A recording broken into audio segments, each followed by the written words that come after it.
Wednesday evening பார்த்திங்கன்னா ஒப்பட் செய்யலான்னு சொல்லிட்டு மைதா, வெல்லம், தேங்காய், ஏலக்காய் எல்லாமே ரெடி பண்ணி வச்சாச்சு. பார்த்திங்கன்னா பருப்பில் வந்து கொஞ்சம் மஞ்சள்தூள், கொஞ்சம் எண்ணெய் போட்டு நல்லா வேக வச்சுக்கலாம்.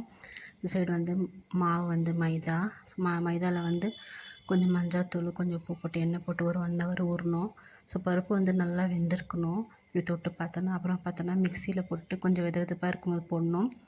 பருப்பு, வெல்லம், ஏலக்காய் போட்டு இதே மாதிரி அரைச்சிட்டு லாஸ்ட்டில் தேங்காய் துருவி இருக்கும் இல்லையா, அந்த தேங்காய் கூட போட்டு அரைச்சிட்டு பூர்ணம் வந்து ரெடி பண்ணிக்கலாம். பூர்ணம் வந்து பாருங்கள் இந்த மாதிரி நல்லா சாஃப்டாக இருக்கணும், அப்போ தான் நல்லாயிருக்கும். அப்புறம் பார்த்திங்கன்னா இந்த மாதிரி நம்ம ரெடி பண்ணி வச்சிட்டோன்னா டக்குன்னு செஞ்சிடலாம். இப்போ இந்த தண்ணி வந்து ரசம் செஞ்சால் ரொம்ப நல்லாயிருக்கும். இப்போ வந்து கவர் கட் பண்ணி வச்சுருக்கிறேன். ஸோ இந்த மாதிரி தட்டிட்டு போட்டுக்கலாம். தவா வந்து வச்சுருக்கேன்.